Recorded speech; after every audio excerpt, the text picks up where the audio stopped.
सदरी व यस्सिर ली अमरी वहलुल उक़दतम मिन लिसानी यफ़क़हू क़ौली। अच्छा जी, एक बड़ा ज़बरदस्त क्वेश्चन था, ये ख़ुद मैंने बनाया हुआ है,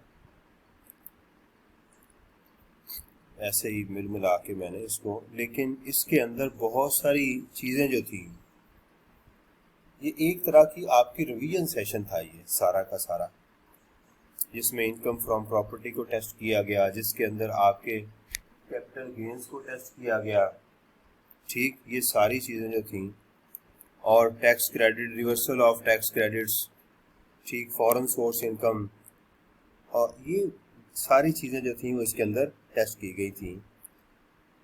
अगर आप समझते हैं कि आप यहाँ तक रिवीजन चाहते हैं तो एटलीस्ट मेरे इस काम करने के बाद आपको इस क्वेश्चन को 2 दफ़ा खुद कर लेना चाहिए, एंड यू विल रियलाइज कि how much concrete your concepts are, आपके कॉन्सेप्ट जो हैं वो कितने कंक्रीट हैं।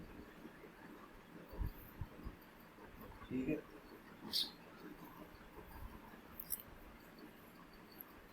तो चलते हैं जी इस क्वेश्चन की तरफ।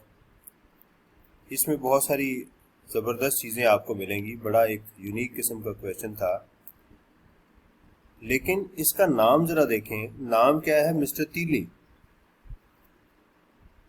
ठीक, मिस्टर तीली हैज़ बीन टीचिंग। शुएब, मेरी आवाज़ क्लियर है बेटा?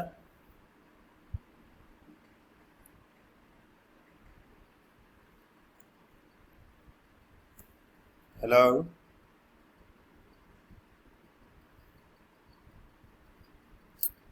ओके जी। Mr. Tilly has been teaching as a full-time teacher at a well-renowned university which is recognized by HEC।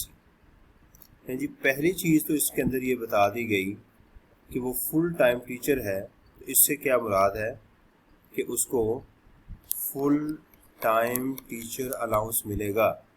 देखें, आप जो भी चीज़ हो ना, उसका सबसे पहले आइडेंटिफाई करना है कि इसका लिंक किस चीज़ के साथ है। यानी हमारे पास क्या क्या चीज़ें हैं, एक हमारे पास टोटल इनकम है, डिडक्टिबल अलाउंसेस हैं, टैक्स है, टैक्स क्रेडिट्स हैं। ठीक, आपने इनमें से किसी को आइडेंटिफाई करना है कि यार ये मैं किसकी मेरे से बात की जा रही है। जो भी लाइन है उसका इनमें से किसी के साथ ताल्लुक होगा, इनमें से किसी एक चीज़ की बात हो रही होगी। तो इसका किसके साथ ताल्लुक है? हमारे टैक्स क्रेडिट के साथ। ठीक है, ये बात। He joined university 5 years ago। 5 साल पहले उसने यूनिवर्सिटी को ज्वाइन किया था। When he was 40 years old, जब उसकी उम्र 40 साल थी। ठीक है, ये जो 40 का ताल्लुक है ना, ये जो 60 का ईयर है वो पेंशन के साथ एक जगह हमने पढ़ा था कि अगर किसी की एज 60 साल से ज़्यादा हो तो उसकी पेंशन क्या होती है? एग्जेम्प्ट हो जाती है इन ऑल केसेस। 60 के बाद पेंशन 1 मिल जाए, 2 मिल जाए, री एम्प्लॉयमेंट हो जाए तो वो एग्जेम्प्ट हो जाती है। बहरहाल ये उसकी 40 ईयर्स है, तो अब क्या होगी 45। द डिटेल ऑफ हिज इम्यूलमेंट्स, इम्यूलमेंट्स कहते हैं जो सैलरी में चीज़ें आपको मिलती हैं, ये वाली चीज़ें, दिस इज कॉल्ड इम्यूलमेंट्स। और सैलरी में से जो चीज़ें कटती हैं उनको डिडक्शंस कहते हैं।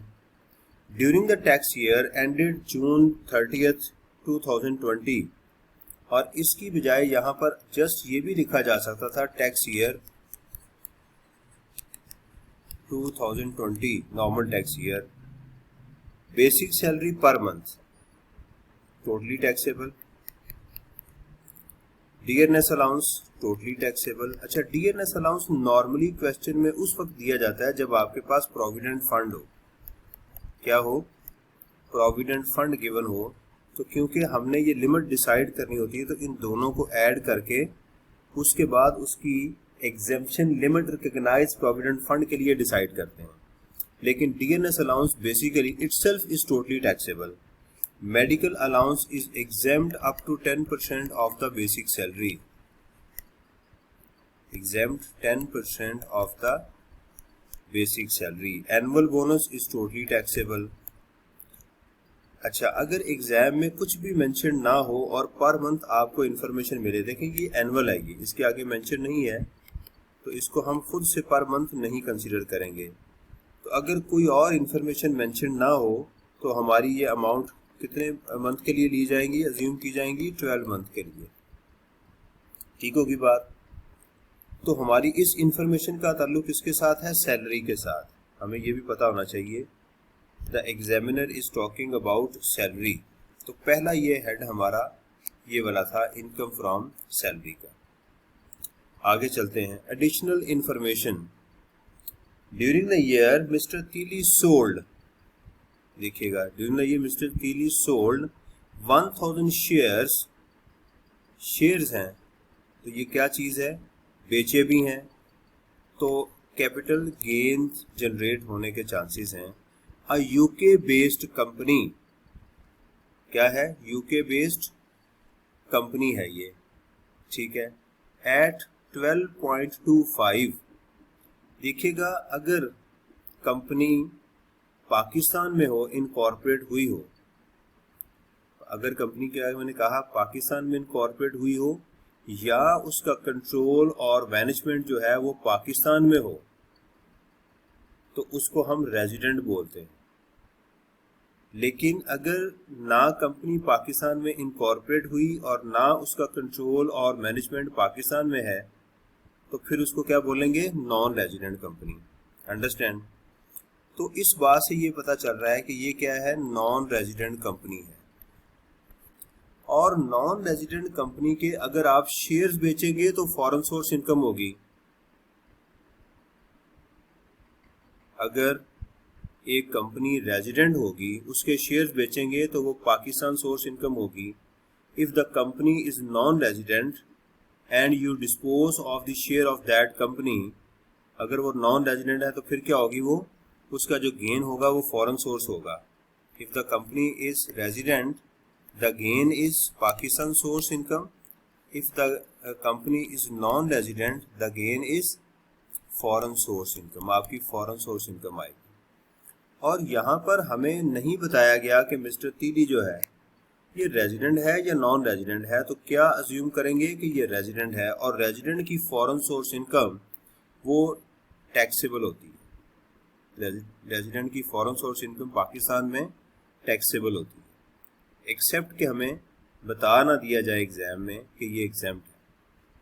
कहते हैं जिसने बेच दिए कितने पाउंड के, 1000 शेयर एट 12.5, ठीक है, यानी यहाँ पर अज्यूम किया जाएगा कि इसको ये पर पाउंड है इसके अंदर, यानी ये पर शेयर, ये इसको अज्यूम करेंगे।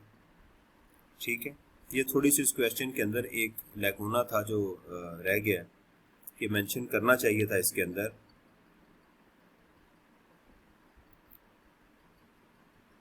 The said shares were purchased by him several months at 11 pound। 11 pound का जो था उसको, मैं बार बार कह रहा हूँ यहाँ अज्यूम मैं कर रहा हूँ इस क्वेश्चन के अंदर कि ये पर शेयर है, ठीक है। Tax deducted at source in UK was 31 pound.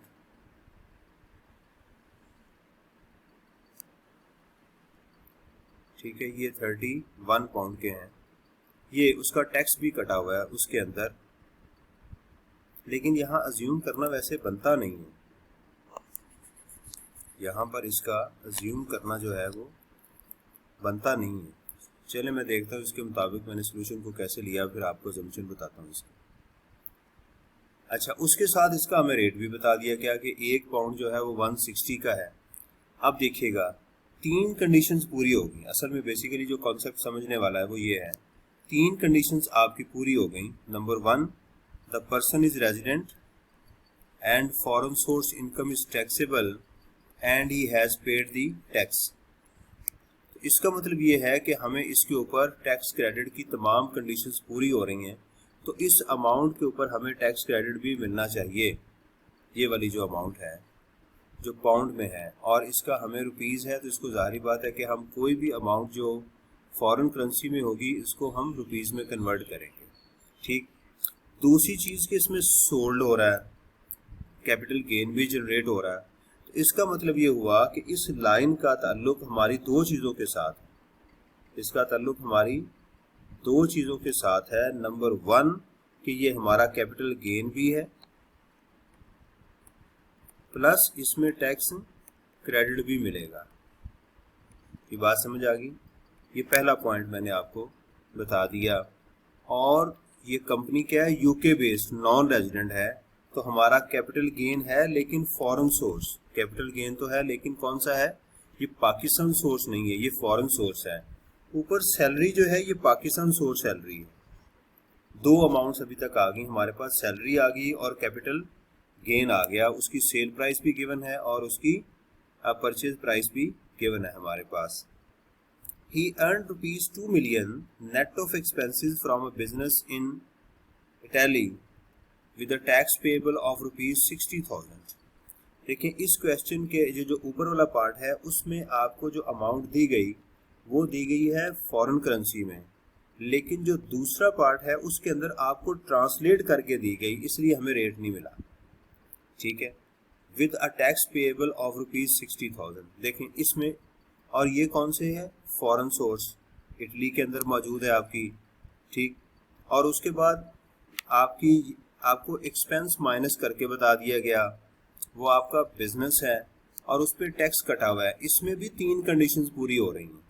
इसमें भी आपकी रेजिडेंट है, फॉरेन सोर्स इनकम पाकिस्तान में टैक्सेबल है और वो टैक्स पे कर चुका हुआ है। तीनों कंडीशन उसकी पूरी हो गई, लिहाजा इसके भी डबल इम्पैक्ट होगा कि ये आपकी बिजनेस में भी जाएगा और टैक्स क्रेडिट में भी जाएगा।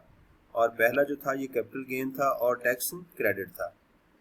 फिर कहता है जी he sold a plot in Turkey, उसने टर्की में एक प्लॉट सेल कर दिया। अब ये बात भी सुनिएगा, if the property immovable property is situated in the foreign country, if immovable property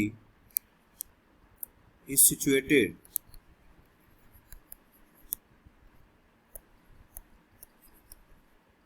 in the foreign country,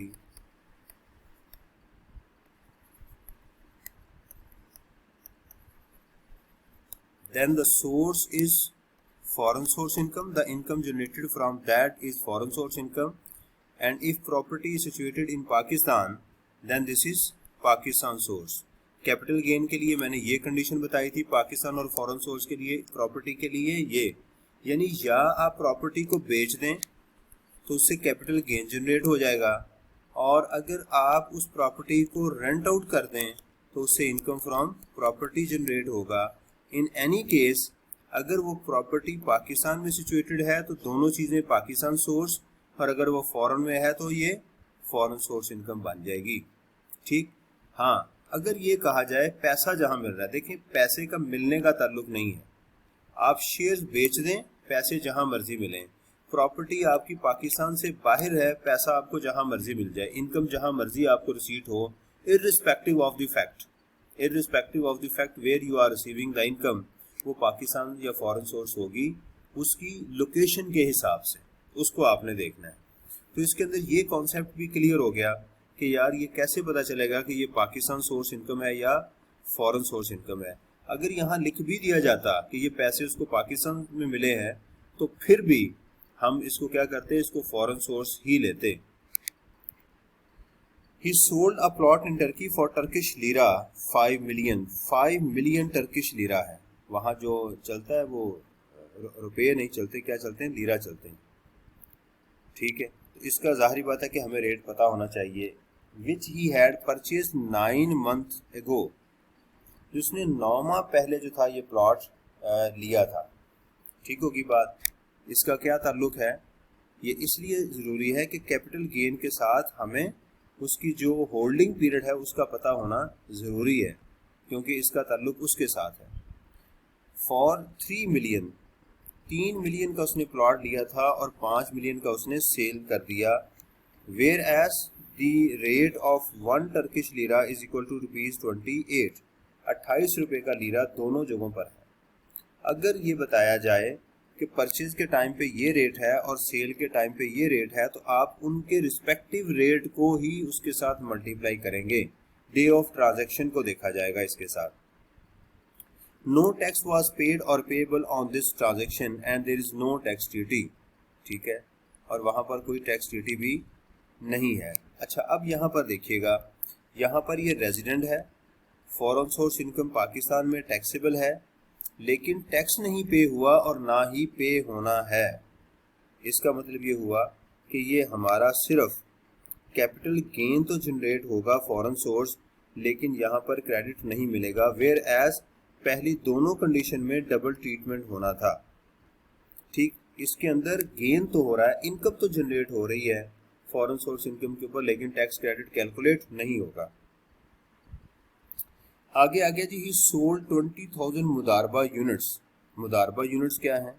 security की डेफिनेशन है, सेक्शन 37A में फॉल कर रहा है, ठीक है। कौन कौन सी चीज़ें हैं सेक्शन सिक्योरिटीज़ में? पब्लिक कंपनी के शेयर्स, राइट, पीटीसीएल वाउचर्स, मुदारबा सर्टिफिकेट्स, आपके रिडीमेबल कैपिटल जो हैं, डेरिवेटिव्स जो हैं, ये सारी चीज़ें इसमें फॉल करेंगी। तो मुदारबा यूनिट्स उसने बेच दिए, सोल्ड, बेचे हैं उसने, इनकम नहीं, कोई कैपिटल गेन जनरेट हुआ इसके साथ, एट ₹55 पर यूनिट, 55 रुपये का ये सेल प्राइस आ गई।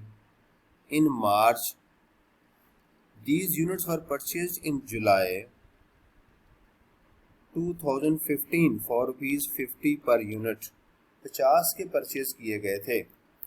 हमें ये नहीं बताया जा रहा कि ये मार्केट बेस्ड ट्रांजैक्शन है या नहीं है, क्योंकि सिक्योरिटीज़ हैं, तो सिक्योरिटीज़ के लिए हमें पता होना चाहिए कि ये मार्केट बेस्ड ट्रांजैक्शन है या नहीं। अगर मार्केट बेस्ड ट्रांजैक्शन होगी तो हमें नोशनल एक्सपेंसेस मिलेंगे at the rate of 0.5%, because it is not mentioned over here कि ये मार्केट बेस्ड ट्रांजैक्शन है या नहीं है, तो लिहाजा हम इसको क्या करेंगे, उसको इग्नोर कर देंगे। एग्जामिनर ने भी इग्नोर किया, हम भी इसको इग्नोर करेंगे कि इसमें वो नहीं है।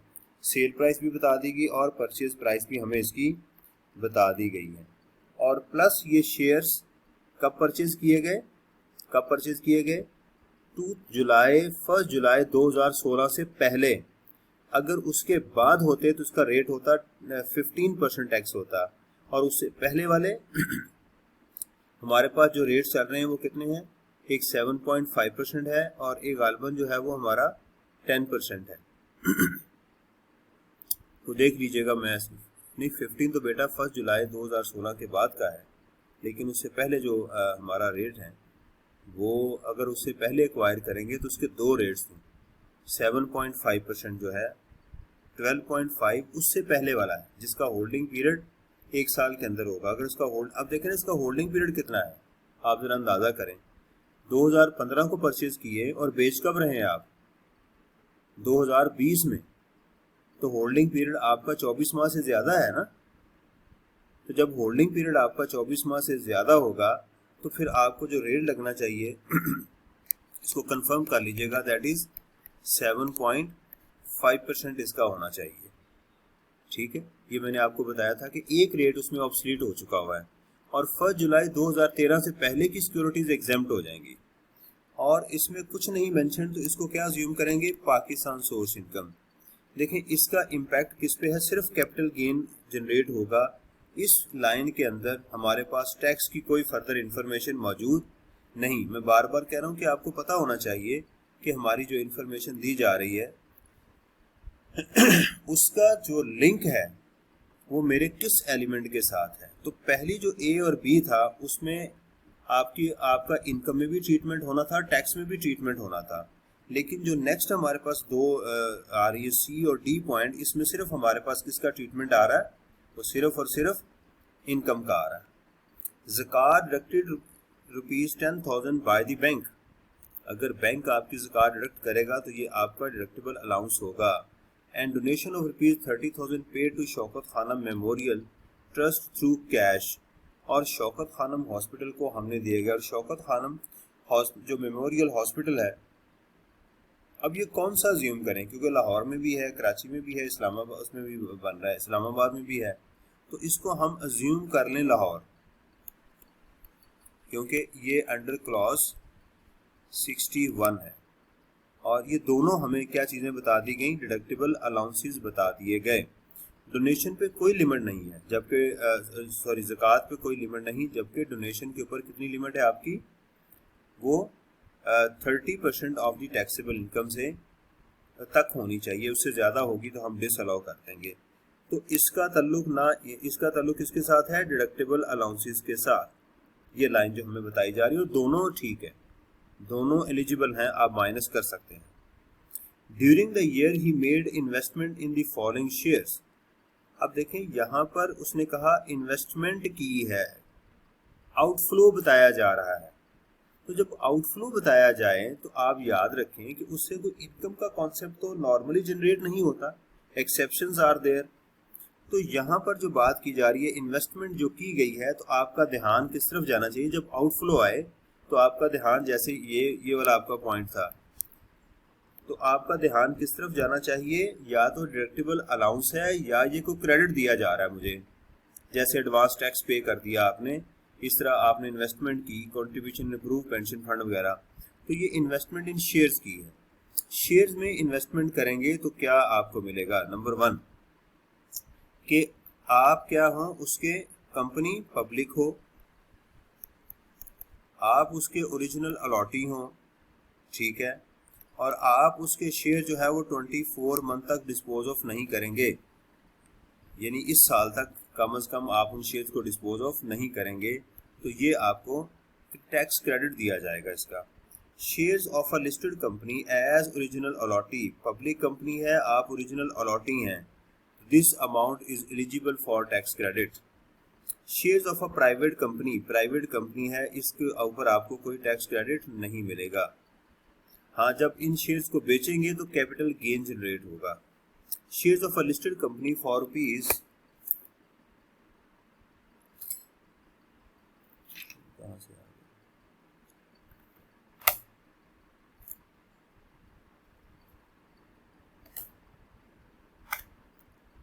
Shares of a listed company for rupees 200,000 from Pakistan stock exchange, आपने पाकिस्तान स्टॉक एक्सचेंज से खरीदे, आप ओरिजिनल अलॉटी नहीं, यानी डायरेक्ट कंपनी से शेयर्स नहीं मिल रहे, ठीक है, कंपनी लिस्टेड है, इसलिए इसके ऊपर भी आपको क्रेडिट नहीं मिलेगा।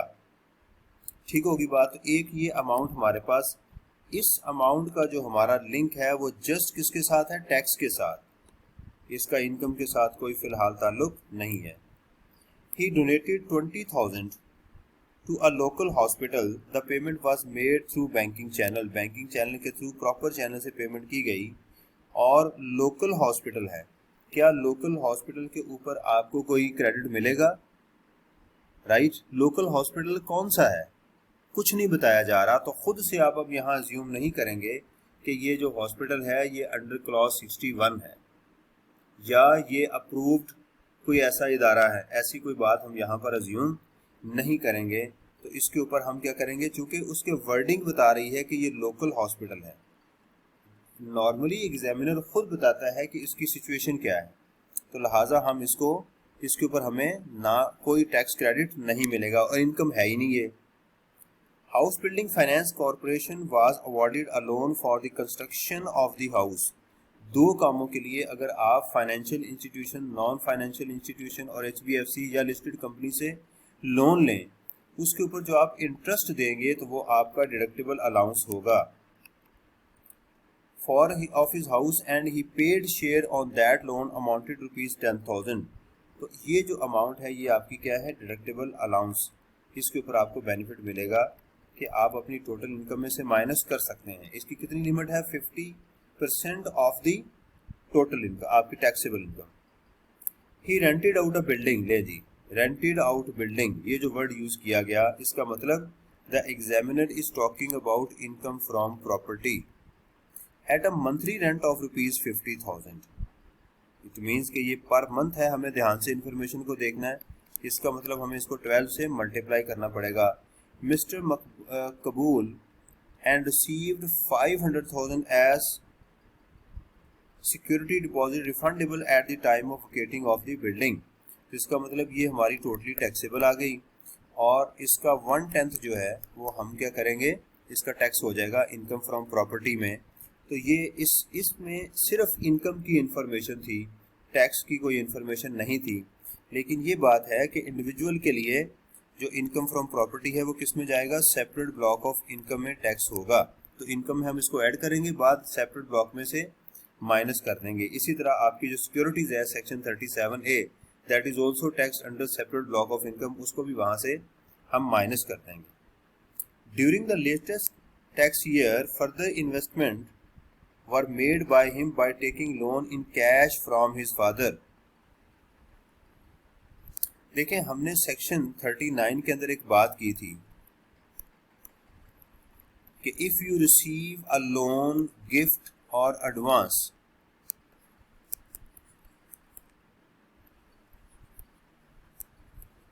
इन cash, right, that shall be treated as your income, वो आपकी इनकम जनरेट की जाएगी, income from other sources. If you want to take any loan, any advance, any gift, then please make sure you are using banking channel, otherwise that shall be treated as your income. तो उसने अपने बाप से loan लिया, कितना, 6 लाख और 11 लाख रुपए का। ये किस में चला जाएगा, और क्लियर कट इंफॉर्मेशन है कि उसने कैश में लिया, तो ये वाली बात हमें बता रही है कि वो किस में चला जाएगा, इनकम फ्रॉम अदर सोर्स में जाके टैक्स होगा। अप्रूव वॉलंटरी पेंशन फंड, पहले ये बात आ गई, उसने इन्वेस्टमेंट की है, देखें उसने ये कर दी, इसका मतलब इसका ताल्लुक किसके साथ है, टैक्स क्रेडिट के साथ। आउटफ्लो हो रहा है ना, और ये हमने बात पढ़ी है कि इसके ऊपर हमें टैक्स क्रेडिट मिलेगा, और ये अमाउंट जो है वो उसकी 20% ऑफ द टैक्सेबल इनकम से एक्सीड नहीं करनी चाहिए। ओपन एंड म्यूचुअल फंड, ठीक, हमने बात की थी शेयर्स, जो लिस्टेड शेयर्स हैं जो है, म्यूचुअल फंड उसकी एक टाइप है, म्यूचुअल फंड भी उसकी एक टाइप है, तो ये भी उसने क्या की, इन्वेस्टमेंट इन शेयर्स की है, ठीक है। अब ये नहीं बताया जा रहा है कि जनाब यहाँ पर क्या पोजीशन है, तो इसकी हम तमाम कंडीशंस को फुलफिल करेंगे और ये अज्यूम करेंगे कि ये उसने इनको डिस्पोज ऑफ नहीं किया, रिडीम नहीं किया, तो इसका मतलब ये है कि इसके ऊपर भी हमें टैक्स क्रेडिट मिलेगा। अच्छा, अब इस क्वेश्चन में एक बड़ी ज़बरदस्त चीज़ क्या हुई कि शेयर्स का एक क्रेडिट जो है वो ऊपर पड़ा हुआ है, ये देखिएगा दिस वन, और एक क्रेडिट नीचे पड़ा हुआ है। यानी एग्जामिनर ने ये भी टेस्ट किया कि ये स्टूडेंट जो है ये कितना विजिलेंट है कि उसने दोनों जो क्रेडिट थे वो एक जगह नहीं दिए, एक ऊपर दे दिया और एक नीचे दे दिया। इसका मतलब हमें दोनों को ऐड करना था एग्जाम के अंदर जी। उसके बाद कहता है जी during the latest tax year, latest tax year से क्या मुराद, 2019। अगर हम 20 की बात करें तो लेटेस्ट मीन बिल्कुल पिछला जो बात हो रही है 2000। He redeemed, redeem mean disposal, disposal की डेफिनेशन में हमने क्या पढ़ा था, disposal mean sale, disposal mean transfer, disposal mean transmission, disposal mean redeem, disposal mean destroyed, disposal mean gift, right, disposal mean private use, business use, ये सारी disposal की definition है। रिडीम कर लिए, रिडीम क्या होती है, देखिए दो चीजें होती हैं, एक होती है सेल, सेल होती है कि आप मार्केट में गए कोई चीज लेके और आपने कहा ये मेरे से ले लें सर्टिफिकेट और मुझे पैसे दे दें, उन्होंने पैसे दे दिए। रिडम्पशन क्या होती है,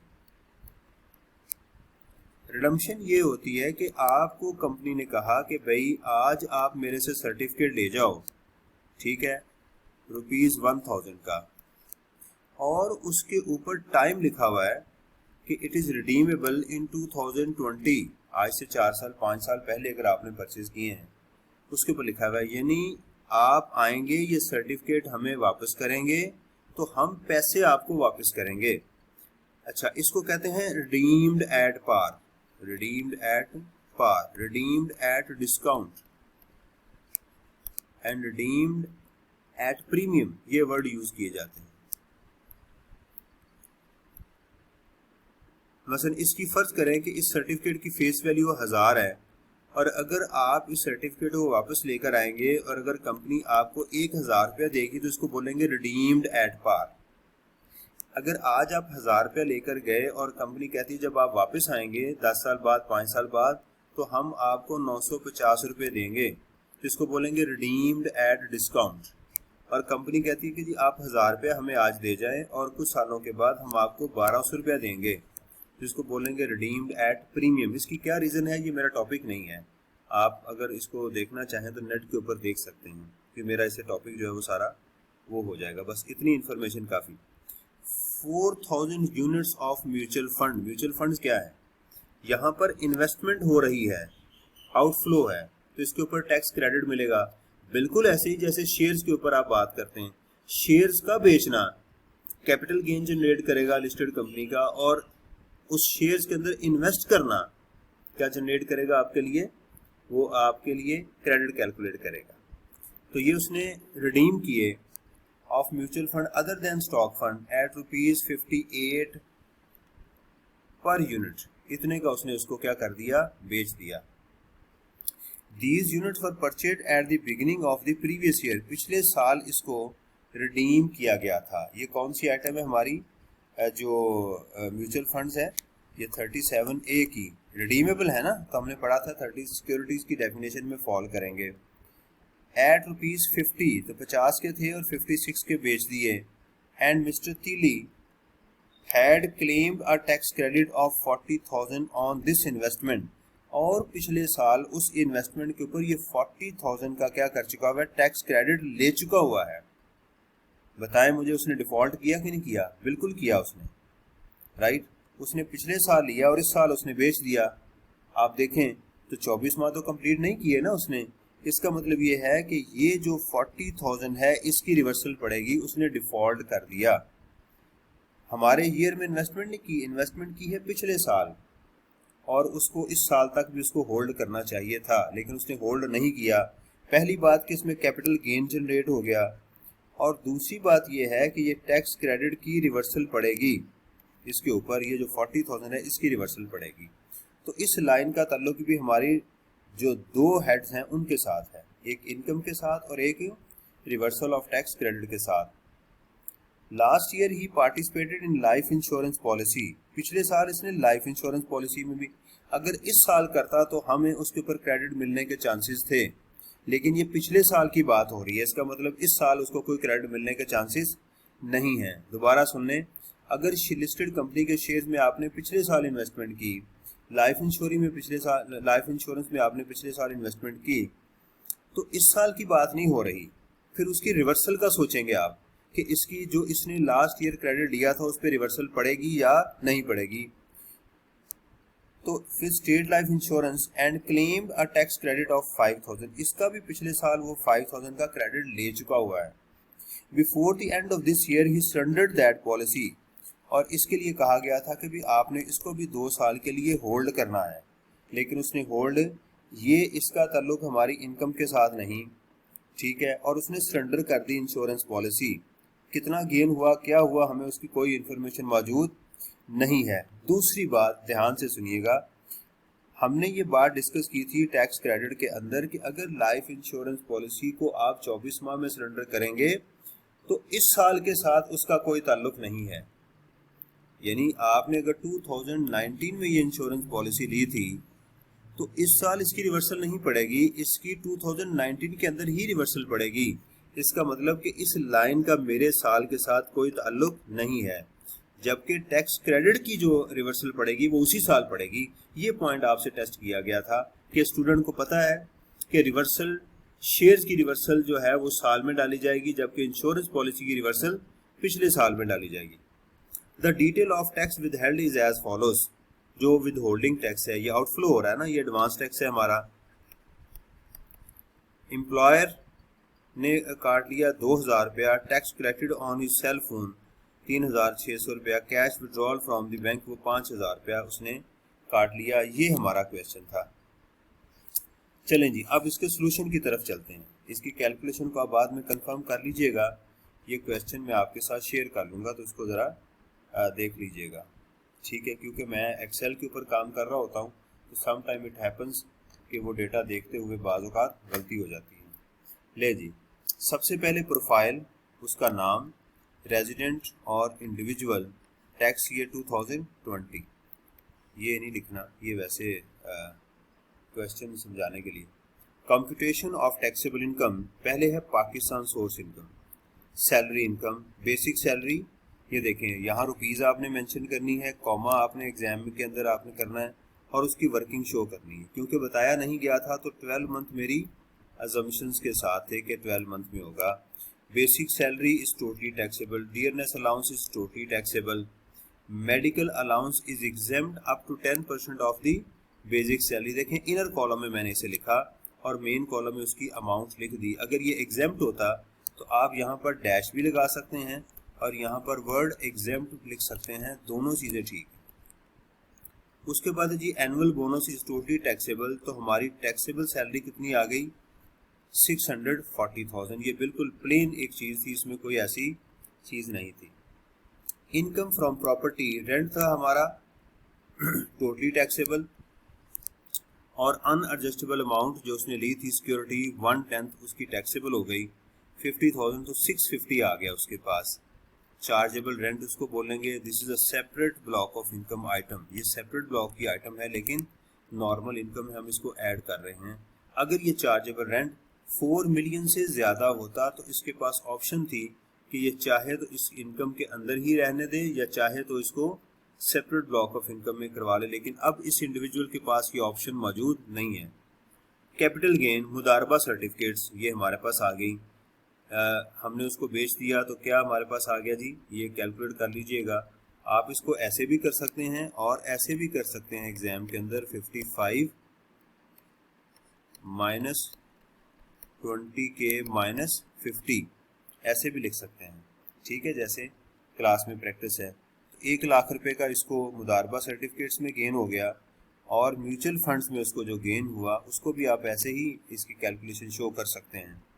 34,400 टोटल उसको आ गया 134,400। चूँकि ये दोनों गेन कैपिटल गेन जो उसका जनरेट हो रहा है पाकिस्तान से वो 37A का है, ठीक है, इसलिए ये भी किस में चला जाएगा, सेपरेट ब्लॉक ऑफ इनकम में। इसके पास ये ऑप्शन मौजूद नहीं। इनकम फ्रॉम अदर सोर्सेज, ये देखें उसने जो लोन लिया था अपने बाप से 6 लाख रुपए का और 11 लाख का, ये उसका इनकम फ्रॉम अदर सोर्सेज में चला जाएगा। उसके बाद आगे जी हमारे पास foreign source income, capital gain आ गया, disposal of UK based company, right, ये देखिएगा, ये यानी 1000 शेयर वहाँ अज्यूम किया मैंने, वो अज्यूम वैसे होना नहीं चाहिए। ये मैं आपको पहले बता दूं कि अगर एग्जामिनर पर शेयर ना आपको कहे तो फिर आपको पर शेयर उसको अज्यूम नहीं करना चाहिए, ठीक है। ये बहरहाल इस क्वेश्चन की अजम्पशन के साथ मैंने किया है, नॉर्मली आप एग्जाम में इसको अज्यूम नहीं करेंगे। इसका होना यही चाहिए था कि 12.25 माइनस 11 इंटू ₹160 ये होना चाहिए था, 1000 से मल्टीप्लाई नहीं करना चाहिए था क्योंकि क्वेश्चन में नहीं है। एनी हो मैं क्वेश्चन को वो ठीक कर लूँगा, वो एक मिस्टेक है क्वेश्चन के अंदर। तो हमें उससे गेन कितना हुआ जी मैंने किया, लेकिन क्वेश्चन के अंदर पर शेयर का वर्ड यूज नहीं हुआ तो हम एग्जाम में खुद पर शेयर अज्यूम नहीं कर सकते।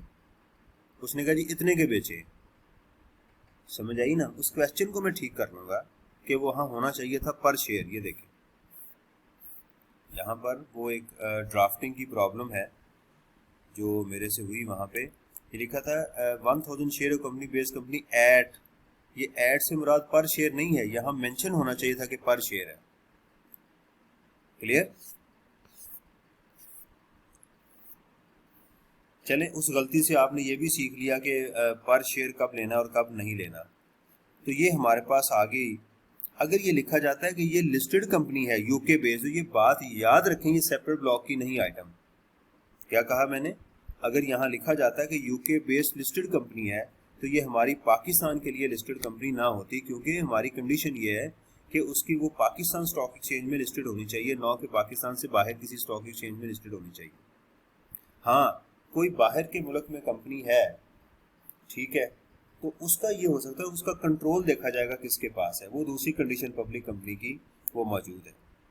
सेल ऑफ प्लॉट वो भी पाकिस्तान से बाहर ही हुआ और टर्किश लीरा का रेट क्या था 28। अच्छा, आप जो वर्किंग है ना वहाँ ये एम और के का यूज़ कर सकते हैं क्योंकि एग्जामिनर अपने सजेस्टेड सोल्यूशन में करता है, लेकिन एक बात याद रखें कि यहाँ नहीं आपने एम और के लिखना मेन वर्किंग के अंदर।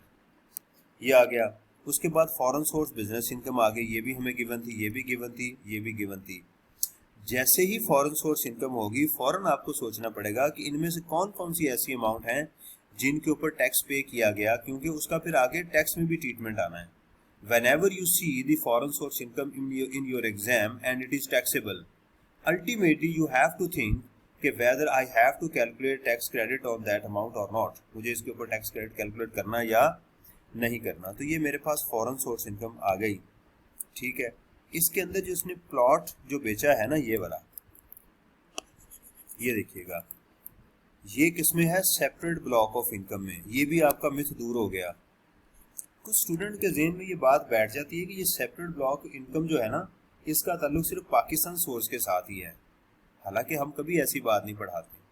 Whenever we are saying that this income is taxed as a separate block of income, तो उससे क्या मुराद होती है कि ये इधर पाकिस्तान और foreign source income unless specifically mentioned in the law, अगर लॉ में मेंशन नहीं है तो ये बेशक फॉरेन सोर्स है, लेकिन जो आपका कैपिटल गेन होगा वो क्या होगा, किस पे टैक्स होगा, सेपरेट ब्लॉक ऑफ इनकम में। जो आप लैंड और बिल्डिंग को बेचेंगे, कैपिटल गेन के अंदर दो आपकी आइटम 37A और आपकी डिस्पोजल ऑफ इमूवेबल प्रॉपर्टी जो है, ये दोनों सेपरेट ब्लॉक की आइटम है, ठीक।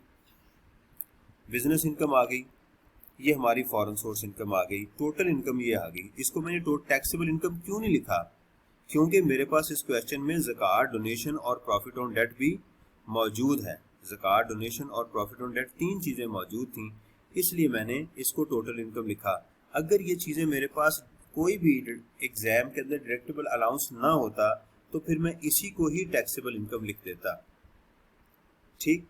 अच्छा, अब देखें, मैंने इसको सिंगल लाइन से क्लोज किया, ये नोट करें, और टैक्सेबल इनकम को मैंने डबल लाइन से क्लोज किया। लेस डिडक्टेबल अलाउंसेस, ज़कात, donation under clause 61 and profit on debt, यहाँ क्या अज्यूम किया गया कि ये शौकत खानम लाहौर है। बेशक यहाँ लिख भी सकते हैं एग्जाम के अंदर, assume it is Shaukat Khanum memorial trust hospital Lahore. Profit on date वो जो आपने घर की कंस्ट्रक्शन के लिए HBFC को दिया था वो हमने यहाँ पर लिख दिया। अच्छा, इसमें एक डोनेशन थी जो हमने अज्यूम नहीं की, वो नीचे जाके आप जो जिस आइटम को ना अज्यूम करें उसको आप लिख सकते हैं कि जी मैं आइटम को आगे डैश लगा दें, क्योंकि आजकल जो एग्जामिनर की रिक्वायरमेंट है उसमें वो कहता है show all relevant exclusion and exemptions. अब इसके अंदर चूंकि सेपरेट ब्लॉक की इनकम थी तो हमें इस इनकम को क्या करना था, स्प्लिट करना था। ये वाली जो इनकम है इसको हमें स्प्लिट करना था। तो इसमें हमने कहा जी सेपरेट ब्लॉक कितनी है, 650, और हमारे पास सेल ऑफ प्लॉट जो है वो 56 और कैपिटल गेन ये आ गया। अच्छा, एक चीज़ यहाँ नोट कीजिएगा कि एग्ज़ाम के अंदर हमें बड़ी अफरा तफरी पड़ी होती है, बड़ी प्रॉब्लम होती है और गलती होने के चांसेस ज़्यादा होते हैं। तो आप ये काम करें कि जो आप ऊपर जो आइटम करते आ रहे हो ना, उनके साथ कोई हल्का सा निशान लगाते आए, लिखे नहीं ऐसे वगैरह, कोई निशान लगा लें क्वेश्चन में कि इसको बाद में मैंने लेस करना है, ताकि फिर जब यहाँ तक पहुँचें, देखें यहाँ तक आप जब पहुँचेंगे इस अमाउंट तक, तो ऊपर वाली चीज़ें हो सकता है आपको सारी चीज़ें याद ना हो, तो दोबारा आपको क्वेश्चन पढ़ना पड़ सकता है और उसमें गलती के चांसेस मौजूद हैं। तो इसलिए जो आइटम्स ऊपर आ रही हों, क्योंकि वो डोमेन तो आपकी ओपन होगी ना जब आप लिख रहे होंगे income from property, capital gain, securities की, तो उसके आगे हल्का हल्का मेंशन करते जाएं कि यार इसको बाद में मैंने माइनस करना है, इसको मैंने बाद में सेपरेट ब्लॉक के तौर पे जाके क्या करना है, माइनस करना है, ताकि जैसे ही यहाँ तक पहुँचे आप इस पॉइंट के ऊपर, तो फ़ौरन ऊपर जाके उन अमाउंट्स को क्या कर दें, माइनस कर दें और गलती के चांसेस कम हों।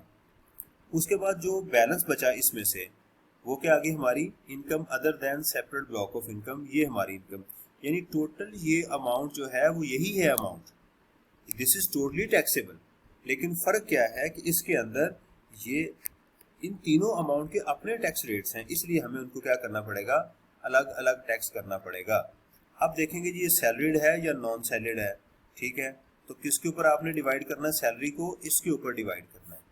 देखिएगा हमारी सैलरी कितनी आ रही है जी, 640।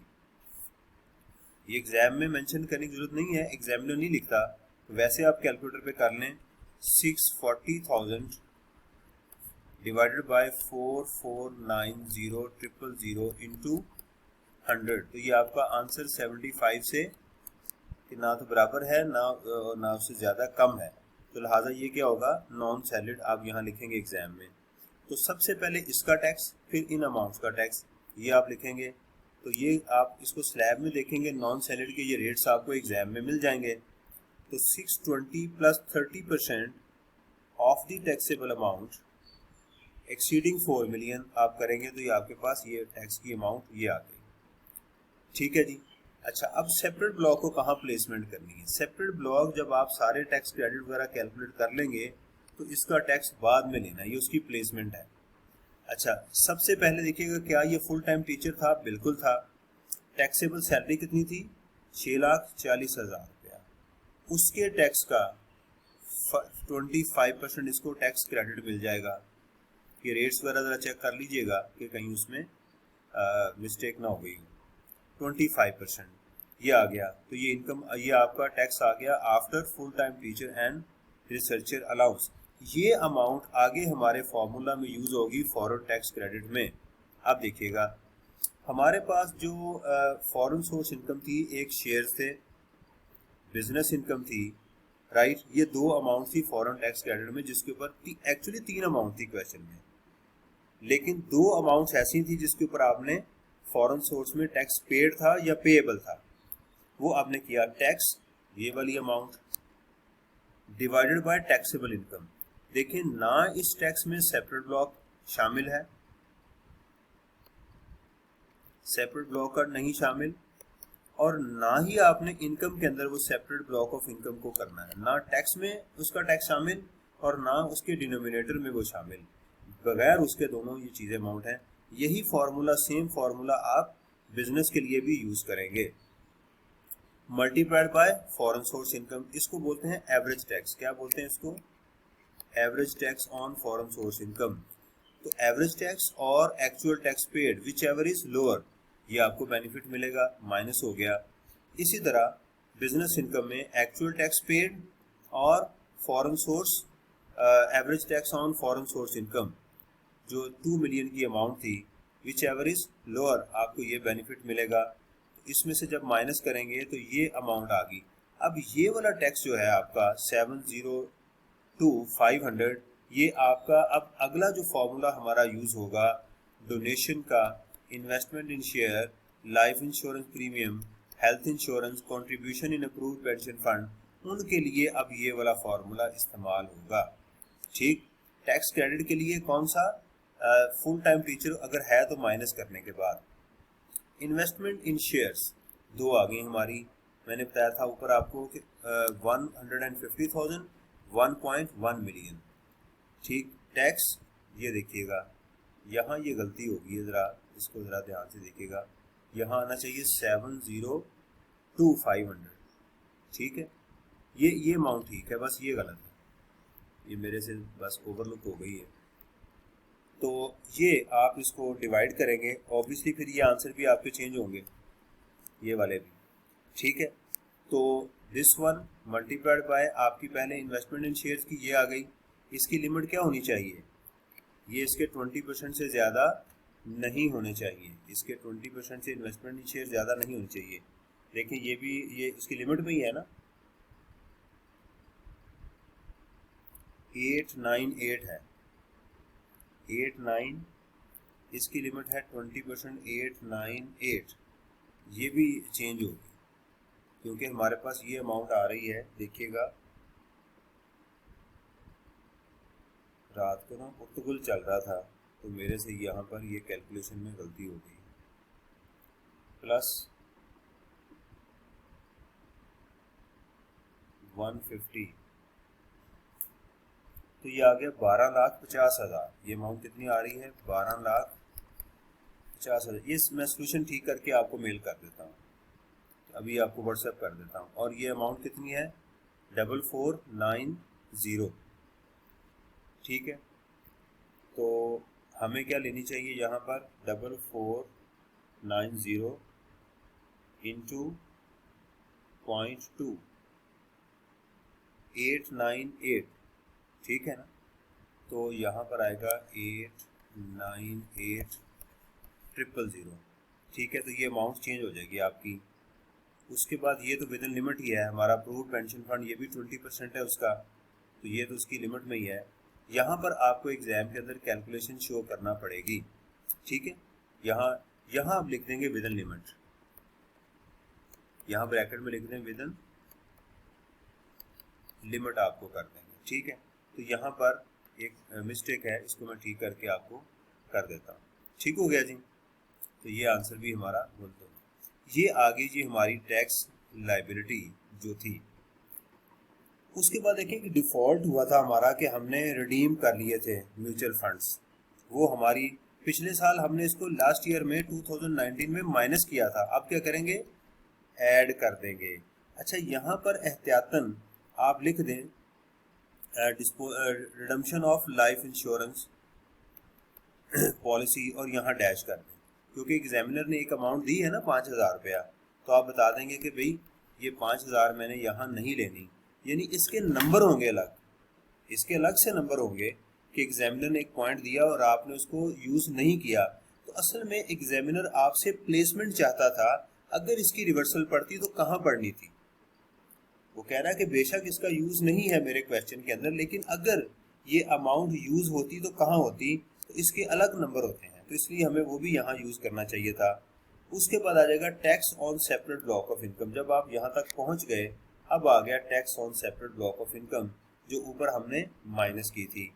इनकम फ्रॉम प्रॉपर्टी आ गई हमारे पास, आप उसके सेपरेट रेट्स देखेंगे, ये आ गई थी 650,000, उसका टैक्स आ गया, प्लस टैक्स ऑन मुदारबा सर्टिफिकेट्स, ये आप ऐड करेंगे। ये जो म्यूचुअल फंड्स है ना, इसके अपने टैक्स रेट्स हैं। आप अगर टेबल के नीचे देखेंगे तो आपको किताब में मिल जाएगा कि म्यूचुअल फंड जो है इसके अपने टैक्स रेट्स हैं। इसके ऊपर हम शेयर्स के रेट अप्लाई नहीं करते, वो क्या है 10%, उसको भी हमने ऐड कर दिया। Tax on disposal of plot, इसका क्या तरीक़ेकार था। देखिए हमारा जो प्लॉट है अगर 1 साल के अंदर डिस्पोज ऑफ होगा तो हम 100% जो गेन है वो लेंगे, पहली बात। 1 साल के बाद अगर डिस्पोज ऑफ होगा तो उस गेन का हम क्या करते, फिर 75% ले लेते, 25% एग्जेम्प्ट हो जाता। अगली बात कि अगर ये गेन 5 मिलियन तक होगा तो क्या रेट है 5%, 10 मिलियन तक होता तो 10%, 15 मिलियन तक होता तो 15%, और 15 मिलियन से ज़्यादा क्या रेट है 20%। तो ये गेन हमारा कितना था 56 मिलियन, तो टैक्स रेट कितना आ गया 20%, वो भी ऐड करेंगे तो हमारी टोटल टैक्स लायबिलिटी कितनी आ गई। This is called tax liability, इस साल की ये आ गई, और सिंगल लाइन आपने यहाँ लगानी है, और इसमें से एडवांस टैक्स माइनस करेंगे तो ये आ गया टैक्स पेएबल। ये ब्रैकेट में बेशक लिख दिया करें एग्जाम में, tax payable with return, tax payable with return का लफ्ज लिख दिया करें। एक प्रोफेशनल एटीट्यूड जो है वो यहाँ से पता चलता है इसका। ठीक है जी। तो ये एक बड़ा ज़बरदस्त क्वेश्चन था